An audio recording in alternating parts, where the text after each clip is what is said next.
Welcome everyone, and thank you for being here. My name is Edgar Espejel. I have given you a copy of today's agenda as well as a printout of the PowerPoint. Please feel free to take any notes, and I will be answering you the questions at the end of the presentation. Today I will be talking to you about the role of communication in today's society. Communication plays an important role in today's society, just like it did in previous generations. There are so many ways to communicate that the more technological advances that we make, the more ways we find to communicate. Today, we can find so fantastic technological advances that we live in a generation that is so technologically inclined that even when we find alternate ways to communicate, we cannot stop communicating with each other. So how would you like to communicate? How do your children communicate? What about your grandchildren?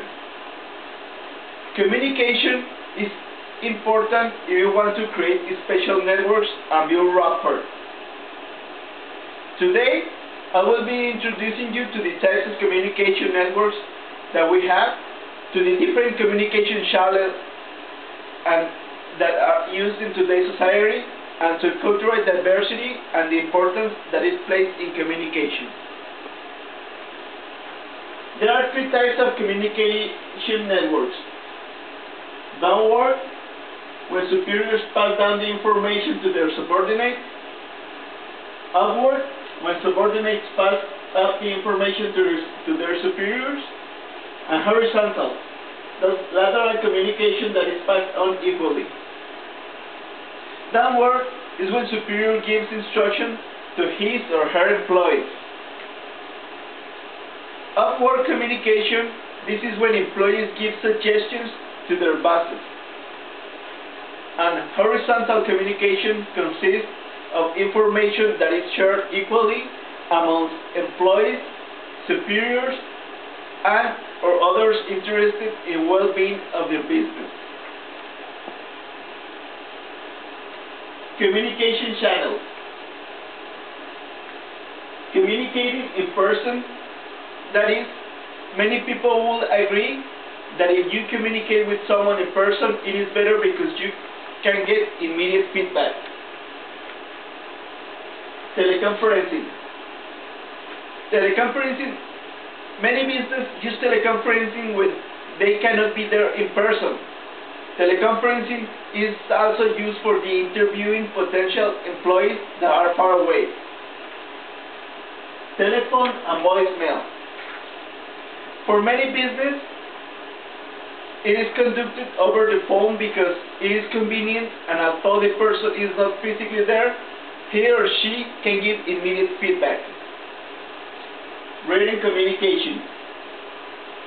When we talk about written communication, we're talking about sending an email, writing a letter, or writing a memo, and even texting. Cultural diversity and the importance of communication. Differences in conducting business, communicating with other backgrounds, and organizational culture and communication are part of this diversity and the importance of communication. Differences in conducting business is, in order to conduct a business with other cultures, we need to understand that there may be cultural differences and that we need to be aware of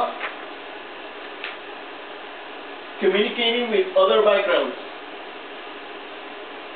If we want to communicate with people from other backgrounds, there is some basic knowledge that we need to apply and know before we meet with them. Organizational culture and communication. Learning about the organization and finding about what it offers is important when making decisions. For example, if you go to other countries, there are countries that are more concerned about the space proximity than others. Another example is punctuality. Here in the United States, people think of time as being money, while in other countries punctuality is not as important and they value relationships more and not so much punctuality. Communication.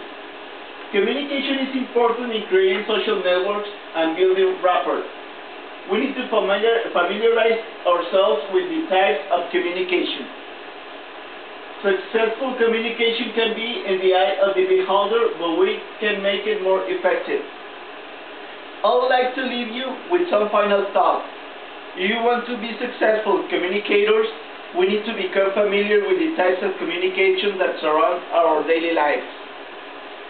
We can just go around and assume that because we communicate, we're doing it the right way. Successful communication can be on the eye of the beholder, but we can learn from it in order to become more effective in the real world. Do you have any questions? Thank you very much. These are some of my references.